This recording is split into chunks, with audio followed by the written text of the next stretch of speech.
Good evening students. आशा है कि आज का आपका बीपीएससी का परीक्षा बहुत अच्छा गया होगा। हम 25-25 सेट्स लेके डिस्कस करेंगे लॉजिक के साथ, ताकि आप लोग अपना आंसर मिला लें और अगले परीक्षा मेंस के लिए तैयारी चालू कर दीजिए। समय के अभाव के कारण हिंदी में टाइप नहीं हो सका, सो इंग्लिश मीडियम बोर्ड पे रहेगा और हिंदी मीडियम को क्वेश्चन हम साथ साथ बोलते चलेंगे, कन्फ्यूजन नहीं होगा। हम लोग जो क्वेश्चन पेपर लिए हैं वो है सेट डी। चलिए लेट्स स्टार्ट। पहला क्वेश्चन है, Pietra डूरा is related to which of the following? Decorating the walls with floral designs made of semi-precious stones, building sloping walls in minars, use of arc in construction, use of marble in buildings. हम हिंदी में पढ़ देते हैं। बार बार कहते हैं Hindi medium के बच्चों को कि इंग्लिश टेक्निकल शब्द का भी ध्यान रखिएगा। तो हिंदी में जो पिएट्रा ड्यूरा है उसको हम लोग परचिनकारी कहते हैं। परचिनकारी यानी पिएट्रा ड्यूरा निम्न में से किससे संबंधित है? दीवारों में अर्धकीमती पत्थर जड़कर फूलों की नक्काशी करना, मीनारों में टेढ़ी दीवार बनाना, संरचना में मेहराब का इस्तेमाल करना, इमारतों में मार्बल का प्रयोग करना, उपयुक्त में से कोई नहीं, उपयुक्त में से एक से अधिक। अब देखिए इसका सही आंसर है ए, decorating the walls with floral designs made of semi precious stones। यानी सेट डी का क्वेश्चन नंबर 1 का सही ऑप्शन है ए, दीवारों में अर्धकीमती पत्थर जड़कर फूलों की नक्काशी करना। देखिए पिएट्रा ड्यूरा दक्षिण एशिया में इसका शब्द है परचिनकारी और हिंदी में इसको हम लोग पच्चीकारी कहते हैं। आपके क्वेश्चन में हिंदी मीडियम के बच्चों क्वेश्चन में यही चीज आया था, पिएट्रा ड्यूरा या परचिनकारी क्या है। ये क्या है कि आप पत्थर ले, अलग अलग तरीके से उसको काटे और जोड़ के एक आपका चित्रकारी हो जाता है। जैसे कि फॉर एग्जाम्पल इस फोटोग्राफ्स को देखिए, इस स्लाइड को देखिए, अलग अलग पत्थर से काट के इसको चिपका दिया गया और एक चित्र का रूप ले लिया गया। सबसे अच्छा उदाहरण पिएट्रा ड्यूरा का या परचिनकारी का, the best example is found in the Taj Mahal. तो चलिए क्वेश्चन नंबर 1 पूरा हुआ। Question number 2, which Indian ruler established the karkhanas for painting? Humayun, Akbar, Jahangir, Shahjahan, none of the above, more than one of the above. Hindi में किस मुगल शासक ने चित्रकारी के लिए कारखाने बनवाए? हुमायूं, अकबर, जहांगीर, शाहजहां। ई उपयुक्त में से कोई नहीं, उपयुक्त में से एक से अधिक। तो चलिए बच्चों इसका सही ऑप्शन है अकबर, है ना। अकबर जो है क्वेश्चन नंबर 2 का सही आंसर है। तो सही आंसर है आपका अकबर। चलिए इस पर जरा 1-2 पॉइंट देख लीजिए। कहा जाता है कि पेंटिंग का, चित्रकारी का मुगल शासकों में से चित्रकारी के संस्थापक अकबर थे।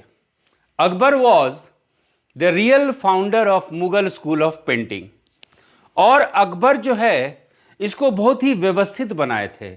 He made it very systematic और एक डिपार्टमेंट था इसके लिए, और इसके लिए एक फैक्ट्री, कारखाना भी रखा गया था पेंटिंग के लिए, चित्रकारी के लिए, जिसको कि हम लोग तस्वीर खाना के नाम से जानते हैं। तो अकबर के समय में painting was very organised and there was a karkhana known as तस्वीर खाना। तो तस्वीर खाना अकबर के समय में चित्रकारी के लिए एक कारखाना था। चलिए let's go to question number 3। The dual system of government in Bengal was enforced by अब देखिए बच्चों, यहां पे कैच है, यहां पे क्वेश्चन है dual system of governance. Dual system of governance है ना, क्वेश्चन है गवर्नेंस इंग्लिश में, हिंदी में है बंगाल में द्विशासन प्रणाली, हिंदी में है द्विशासन प्रणाली।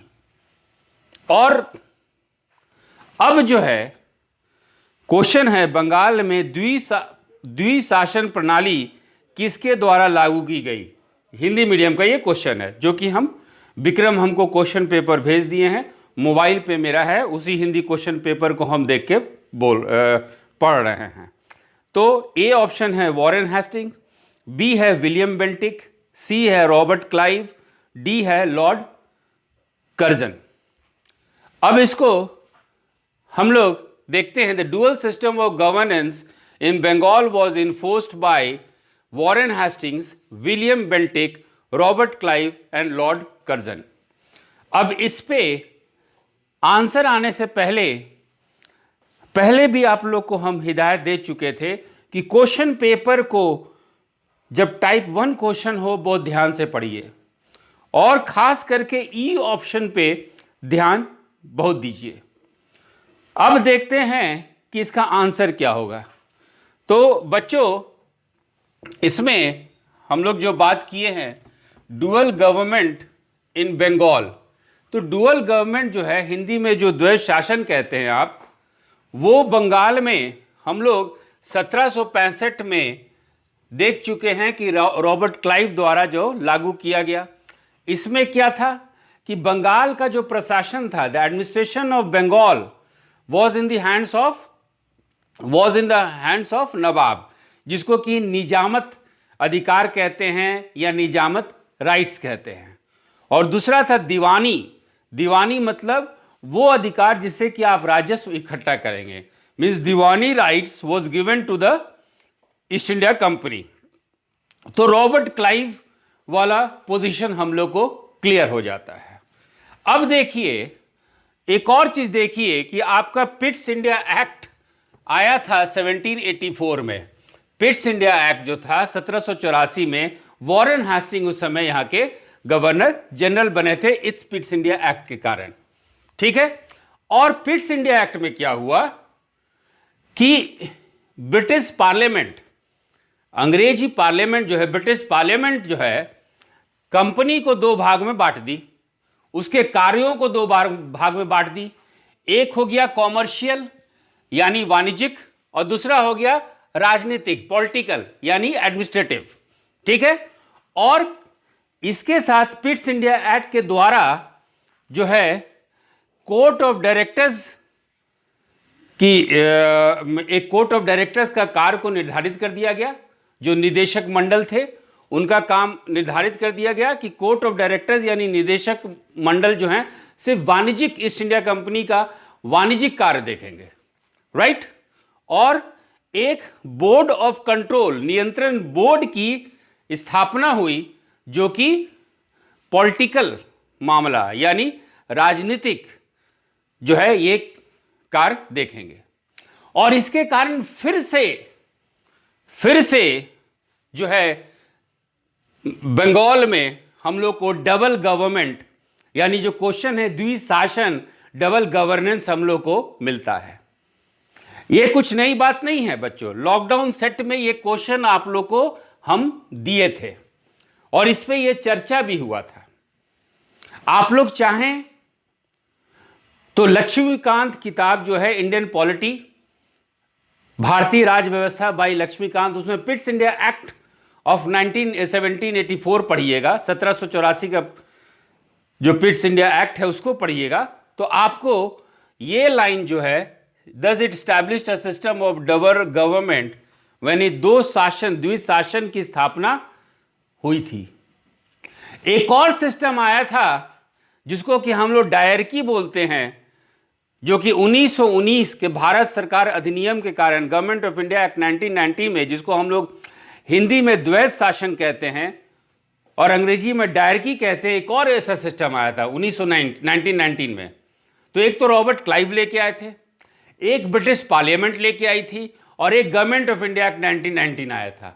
लेकिन चूंकि गवर्नमेंट ऑफ इंडिया एक्ट 1919 नहीं है हमारे ऑप्शन में, तो अब हम लोग का सही ऑप्शन, अब देखिए इसी पे जो है आप लोग किस हद तक कन्विंस है, अब तो एग्जाम दे चुके, लेकिन इसका सही आंसर रॉबर्ट क्लाइव भी है और वॉरेन हेस्टिंग्स भी है, क्योंकि वॉरेन हेस्टिंग्स इस समय भारत में कार्यरत थे, ही वॉज वर्किंग हियर। एक और पॉइंट इसमें है, लेकिन जो dual system of governance Warren Hasting के समय हुआ वो ब्रिटिश पार्लियामेंट की थी, तो रॉबर्ट क्लाइव सही आंसर है, लेकिन मोर than one of the above में एक से ज्यादा भी।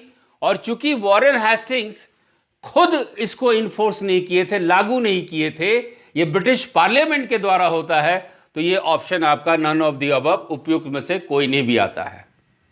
तो इसलिए मेरे तरफ से सेट डी का क्वेश्चन नंबर 3 का सही ऑप्शन है ई। यदि आप लोग क्वेश्चन पेपर को बार बार हम कहे थे कि टाइप 1 जो है, टाइप 1 क्वेश्चन में ई ऑप्शन पे वो ज्यादा ध्यान दीजिएगा। हम जल्दीबाजी में आप लोग को कुछ का कुछ आंसर देने के लिए नहीं बैठे हैं। हमेशा आप लोग को बोले हैं, समझाए हैं, गाइड किए हैं कि शब्द पे जोर दीजिए, फैक्ट्स पे जोर दीजिए। और इस पे आपका लॉकडाउन में एक टेस्ट भी हुआ था, टेस्ट सीरीज में भी एक क्वेश्चन था, कई बार आप लोग को बताया भी गया है क्लास में। तो इस तरह का क्वेश्चन गलती नहीं होना चाहिए। और आप यदि चाहें तो लक्ष्मीकांत का किताब जो है उसमें पिट्स इंडिया एक्ट 1784 आप पढ़ सकते हैं, तो मेरे मत से आप जो है इत्तेफाक रखेंगे। चलिए आगे चलते हैं। Question number 4, who among the following participated in the parliament of religions held at Chicago in 1893, है ना। तो क्वेश्चन नंबर 4 जो है, इनमें से किसने 1893 में शिकागो में आयोजित धर्म संसद में भाग लिया? दयानंद सरस्वती, स्वामी विवेकानंद, महात्मा गांधी, राजा राम मोहन रॉय। तो ये कॉन्ट्रोवर्शियल नहीं, बहुत आसान सा है, स्वामी विवेकानंद। तो 4 का है बी, 4 का है बी, सेट डी 4 का है बी। अब हम लोग चलते हैं बच्चों, who established the Swaraj party इन 1923। 1923 में स्वराज पार्टी का गठन किसने किया? तो सी ऑप्शन सही है, CR दास और मोतीलाल नेहरू, है ना। क्योंकि गया में आपका अधिवेशन हुआ था जनवरी 1923 में, और उसके बाद जो है चितरंजन दास जो कि स्वराज पार्टी के अध्यक्ष प्रेसिडेंट थे, और मोतीलाल नेहरू जो कि स्वराज पार्टी के सचिव थे, इन दोनों के कारण जो है स्वराज पार्टी की स्थापना 1923 में हुई। तो 5 का क्वेश्चन नंबर 5 का सही ऑप्शन है CR दास एंड मोतीलाल नेहरू। अब हम लोग चलते हैं क्वेश्चन नंबर 6 पे। Who wrote the famous play Nil Darpan in which operation of indigo farmers is displayed? हम लोग नील दर्पण पे ही काफी डिटेल में मेंस में पढ़े हैं, काफी डिटेल में हम लोग मेंस में पढ़े हैं। प्रसिद्ध नाटक नील दर्पण, जिसमें इंडिगो की खेती करने वाले किसानों के दमन का चित्रण किया गया है, कि रचना किसने की? तो इसकी रचना किए हैं, इसकी रचना हुई है दीनबंधु मित्रा के द्वारा। तो सेट डी क्वेश्चन नंबर 6 का सही ऑप्शन है D. Set D question number 6 का सही ऑप्शन है D. The famous battle of Wandiwash in 1760 was fought by the British against whom? Question number 7, 1760 का प्रसिद्ध वांडीवॉस का युद्ध अंग्रेजों द्वारा किसके खिलाफ लड़ा गया? तो वो लड़ा गया फ्रांसीसी के द्वारा, वो लड़ा गया फ्रेंच के द्वारा। तो 7 का सही ऑप्शन है ए। वॉन्डी वॉश जो है एक अंग्रेजी नाम है ना, इसका हिंदी नाम है वंदवासी। ये तमिलनाडु में, आधुनिक तमिलनाडु में स्थित है। 1760 में फ्रांसीसियों के अगेंस्ट विरुद्ध ये युद्ध लड़ा गया था।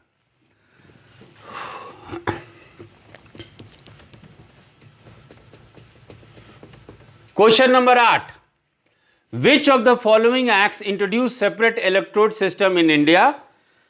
विच of the following acts introduced separate electrode system in India? निम्न में से किस अधिनियम ने भारत में पृथक निर्वाचक मंडल का आरंभ किया? तो सही आंसर है मोर्ले मिंटो रिफॉर्म, या द इंडियन कौंसिल एक्ट 1909, या भारतीय परिषद अधिनियम 1909। तो 8 का सही ऑप्शन है डी। 8 का सही ऑप्शन है D. Question number 9, Kol mutiny of 1831। ये म्यूटिनी शब्द जो है अंग्रेज देते हैं, है ना। भारतीय इतिहासकार उसको विद्रोह कहते हैं, रिबेलियन कहते हैं, रिवोल्ट कहते हैं, ठीक है। तो 1831 में बुद्धो भगत के नेतृत्व में कोल विद्रोह किस क्षेत्र में हुआ? तो वो छोटा नागपुर में हुआ, यानी कि सही ऑप्शन है सिंहभूम। तो 9 का सही ऑप्शन है बी। 9 का सही ऑप्शन है बी। चलिए question number 10, who spearheaded the 1857 revolt in Bihar? Bihar में 1857 के विद्रोह का नेतृत्व किसने किया? बहुत आसान है, वो है आपके कुंवर सिंह। तो 10 का सही ऑप्शन है सी। 10 का सही ऑप्शन है सी। 10 का सही ऑप्शन है T. Who drew Gandhi ji's attention to the plight of indigo peasants in Champaran? Champaran में इंडिगो के किसानों की दशा की ओर गांधी जी का ध्यान किसने आकर्षित किया? तो वो थे आपके राजकुमार शुक्ल। तो 11 का सही ऑप्शन है डी, यानी Rajkumar Shukla. Question number 12, which was the first capital of ancient Mahajanapada Magadh? ये क्वेश्चन बच्चों बहुत आसान लगेगा, आप लोग पाटलिपुत्र यदि मार्क किए होंगे तो गलत है, क्योंकि पहले ऐतिहासिक राजा जो बिहार के थे वो थे आपके बिंबिसार। याद कीजिएगा, आपका एक टेस्ट 63 में, आप लोग के टेस्ट 63 में हमें क्वेश्चन दिए थे कि बिंबिसार की राजधानी कौन सी है, what is the capital city of Bimbisara? और इसमें सही ऑप्शन था हम लोग का कुशग्रपुर। और कुशग्रपुर के बारे में हम लोग डिस्कस ये किए थे कि राजगीर का जो पहाड़ी क्षेत्र है उसी को कुशग्रपुर बोलते हैं, और बिंबिसार की पहली राजधानी जो है वो है आपकी राजगीर, ठीक है। तो इसलिए इसमें यदि राजगीर रहता तो सही होता, इसमें यदि कुशग्रपुर होता तो भी सही होता, लेकिन जो है ऑप्शन में पाटलिपुत्र दिया हुआ है, यानी इसका 12 का होगा ई। 12 का होगा ई, ठीक है। ये टेस्ट सीरीज में टेस्ट आपके 63 में जो है आप लोगों को ये क्वेश्चन पूछा गया होगा। ये आप लोग यदि ध्यान दिए होंगे तो आशा यही करते हैं कि आप लोग ये टेस्ट सीरीज का क्वेश्चन ध्यान दिए होंगे और सही से क्वेश्चन आंसर किए होंगे। Swami Sahajanand was related to which of the following? Peasant movement in Bihar, है ना, पीजेंट मूवमेंट इन बिहार, यानी स्वामी सहजानंद निम्न में से किससे संबंधित थे? तो बिहार में किसान आंदोलन से। इनफैक्ट इसका सही है 13 का सही ऑप्शन है सी बच्चों। 13 का सही ऑप्शन है सी, क्योंकि याद होगा टेस्ट 67 में हम लोग ये डिस्कस किए थे कि ओइनो सत्याग्रह किससे संबंधित था। तो याद होगा टेस्ट 67 में ओइनो सत्याग्रह जो है किसान आंदोलन से संबंधित था। और इसमें हम लोग ये बात किए थे कि इसमें स्वामी सच्चिदानंद भी आए थे और आचार्य नरेंद्र देव भी आए थे। तो इसमें आचार्य नरेंद्र देव भी आए थे और स्वामी सच्चिदानंद भी आए थे। ठीक है, तो 13 का सही ऑप्शन है C. Which of the following was Gandhiji's first satyagraha movement in India in which he held civil disobedience? Question number 14, निम्न में से कौन सा भारत में गांधी जी का प्रथम सत्याग्रह आंदोलन था जिसमें उन्होंने सविनय अवज्ञा का प्रयोग किया, सिविल डिसोबीडियंस टेक्निक का प्रयोग किया, सविनय अवज्ञा का प्रयोग किया? तो वो था बच्चों आपका चंपारण सत्याग्रह। और चंपारण सत्याग्रह को ही बोला जाता है भारत का पहला सविनय अवज्ञा आंदोलन। ठीक है, तो India first civil disobedience movement is marks at Champaran Satyagraha. तो क्वेश्चन नंबर 14 का भी सही ऑप्शन है ए। इसमें कोई डिबेट की बात नहीं है। हम लोग मेंस में गवर्नमेंट रिपोर्ट से आधिकारिक रूप से हम लोग इस चंपारण सत्याग्रह को बहुत ही अच्छी तरीके से बहुत ही डिटेल वे में किए थे। Question number 15, in which of the following Harappan cities furrows of ploughed fields have been found? Question number 17, question number 15, निम्न में से किस हरप्पन नगर में जुते हुए खेत के निशान मिले हैं? बहुत आसान है, टाइप 1 कैटेगरी है और इसका आंसर है कालीबंगा। तो 15 का सही ऑप्शन है ए। 15 का सही ऑप्शन है ए। अब चलते हैं क्वेश्चन नंबर 16, त्रिरत्न और 3 jewels, that is right knowledge, right faith and right action are related to which of the following? त्रिरत्न या 3 रत्न जैसे सटीक ज्ञान, सच्ची आस्था और सटीक क्रिया निम्न में से किससे संबंधित है? बहुत आसान है, टाइप 1 क्वेश्चन है और वो है आपका जैन धर्म। तो 16 का सही ऑप्शन है सी। 16 का सही ऑप्शन है C. Question number 17, which of the following rulers convened the 4th Buddhist Council in Kashmir? इनमें से किस शासक ने 4th बौद्ध संगति कश्मीर में आयोजित की? ऑप्शन है अशोक, अजातशत्रु, कनिष्क और काला शोक। तो सही आंसर है बच्चों कनिष्क, यानी 17 का सही ऑप्शन है सी। हम लोग सेट डी डिस्कस कर रहे हैं और याद रखिएगा कि जो चौथा बुद्धिस्ट काउंसिल हुआ था, जो 4th बुद्धिस्ट काउंसिल हुआ था, 4th बौद्ध संगति हुआ था, वो आपके कुंडलवन कश्मीर में हुआ था और इसके अध्यक्ष थे वसुमित्र और जो राजा थे वो कुषाण साम्राज्य के कनिष्क थे। आपको एक शॉर्ट फॉर्म भी दिए थे क्लास में बौद्ध संगतियों का। और चौथा है कुंवर जी कंगाल हैं, कू से आपका कुंडलवन, जी से इसके अध्यक्ष थे वसुमित्र जी और जो राजा थे वो थे कनिष्क। ये शॉर्ट फॉर्म भी हमको याद है, टारगेट बैच में आप लोग को हम बताए थे या आप लोग को दिए थे। Question number 18,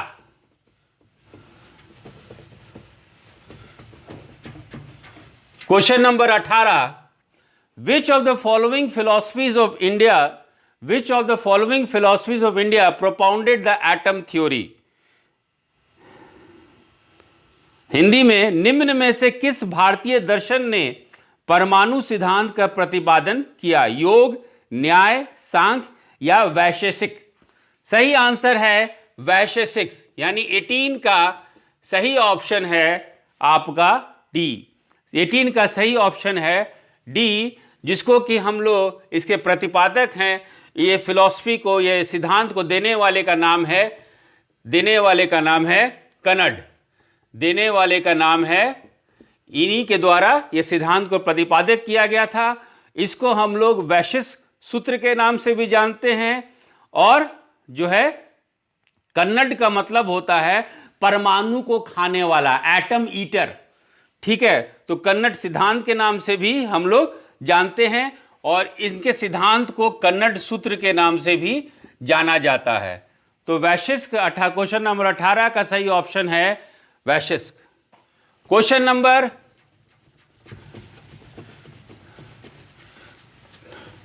19, which Delhi Sultan is known for adopting the blood and iron policy?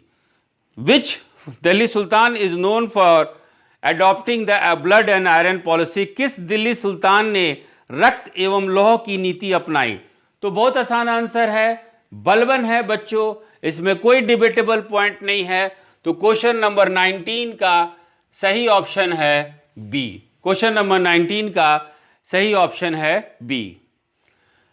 Which medieval Indian empire was famous for elaborated local self-government? कौन से मध्यकालीन भारतीय साम्राज्य व्यापक स्तर पर स्थानीय स्वशासन के लिए प्रसिद्ध था? कौन सा मध्यकालीन भारतीय साम्राज्य व्यापक स्तर पर स्थानीय स्वशासन के लिए प्रसिद्ध था? हम लोग 50 बार डिस्कस कर चुके हैं, वो है आपका चोल एडमिनिस्ट्रेशन, चोलों का प्रशासन। यूपीएससी का ये फेवरेट क्वेश्चन रहता है, यूजीसी का ये फेवरेट क्वेश्चन रहता है। देखिए बीपीएससी में भी उस तरह का क्वेश्चन पूछ दिया गया। तो 20 का सेट डी, 20 का सही ऑप्शन है बी, यानी चोल, यानी चोल, यानी Chola. Question number 21, India's 13th major port is going to be set up in which state? India's 13th major port is going to be set up in which state? Bharat का 13वां प्रधान बंदरगाह किस राज्य में स्थापित किए जाने वाला है? तो राज्य है महाराष्ट्र, और जगह का नाम है, उसको हम लोग वधावन कहते हैं। जगह का नाम है वधावन, जगह का नाम है आपका वधावन, जगह का नाम है वधावन। तो 21 का सही ऑप्शन है सी, 21 का सही ऑप्शन है सी। Which one of the following state is a leading producer of solar energy in India? Which one of the following state is a leading producer of solar energy in India? किस राज्यों में से कौन सा राज्य भारत में सर्वाधिक सौर ऊर्जा का उत्पादक है? तो सही ऑप्शन है आपका कर्नाटक, सही ऑप्शन है बच्चों इसका कर्नाटक। तो 22 का बी, 22 का सही ऑप्शन है बी, 22 का बी। ठीक है, question number 23, question number 23, among the following pairs of minerals and district which one is correctly matched? खनिज और जिले के निम्न जोड़ों में से कौन सा जोड़ा सही है? कौन सा जोड़ा सही है? तो हम लोग देखते हैं बच्चों कि लाइमस्टोन कैमूर ये आपका सही है। माइका इसलिए गलत है कि माइका जो है बिहार में नवादा और भागलपुर में मिलता है, तो माइका गलत हो जाता है। आपका क्वार्टजाइट जो है बिहार में मुंगेर में मिलता है, यहाँ पे ऑप्शन में मधुबनी है, तो गलत हो जाता है। और लेड जिंक जो है आपको बिहार में बांका और रोहतास में मिलता है, और क्वेश्चन में दिया गया है गया, तो ये गलत हो जाता है। तो 23 का सही ऑप्शन है ए, 23 का सही ऑप्शन है A. Question number 24, question number 24, which one of the following pairs of industry and places is not correctly matched? Question ये है, क्वेश्चन नंबर 24 ये है कि उद्योग और स्थान के निम्न जोड़ों में से कौन सा जोड़ा सही नहीं है? तो ऑयल रिफाइनरी बरौनी ये आपका सही है, ठीक है। सीमेंट जो है आपका बंजारी है, कल्याणपुर सीमेंट लिमिटेड, ये भी सही है। फर्टिलाइजर यानी इसमें दिया हुआ है भौराही, लेकिन बिहार में जो आपका फर्टिलाइजर है का जो फैक्ट्री है वो है आपका बरौनी में, तो ये आपका गलत हो जाता है, सी गलत हो जाता है। वैगन एंड इंजीनियरिंग रेल डिब्बा और अभियंत्रिकी, इसमें दिया हुआ है ऑप्शन भागलपुर, जो कि गलत है। बिहार में वो मुजफ्फरपुर और मोकामा में है, तो सी और डी आपका गलत हो जाता है। तो 24 का सही ऑप्शन है ई, 24 का सही ऑप्शन है आपका ई। चलिए question number 25, question number 25, piedmont swamp soil is found only in which of the following districts of Bihar. ठीक है बच्चों, क्वेश्चन ये है कि बिहार के निम्न जिलों में से किस जिले में ही, क्वेश्चन है किस जिले में, सिर्फ एक जिला में पिडमोंट स्वयं मिट्टी पाई जाती है। यदि आप बिहार का वर्कबुक किए होंगे ध्यान से, जिसमें बिहार का भौगोलिक विवरण हम लोग पढ़े थे, तो दलदली मिट्टी के बारे में बात किए थे। फिर आपका टेस्ट 62 में या टेस्ट 64 में हम लोग मैच द फॉलोइंग में भी किए थे कि कौन से जोन में किस तरह का मिट्टी पाया जाता है, और यदि दोनों ध्यान होगा, यदि कोरिलेट कर पाए होंगे, तो क्वेश्चन नंबर 25 का जो है piedmont swamp soil is found in West Champaran. Bihar के चंपारण, बिहार के पश्चिमी चंपारण में, बिहार के वेस्ट चंपारण में, पश्चिमी चंपारण में पिडमोंट स्वयं मिट्टी पाई जाती है। तो यह है बच्चों सेट डी का पहला से 25 क्वेश्चन का आपका आंसर। नेक्स्ट वीडियो में हम लोग 26 से 50 क्वेश्चन का आंसर करेंगे। Thank you.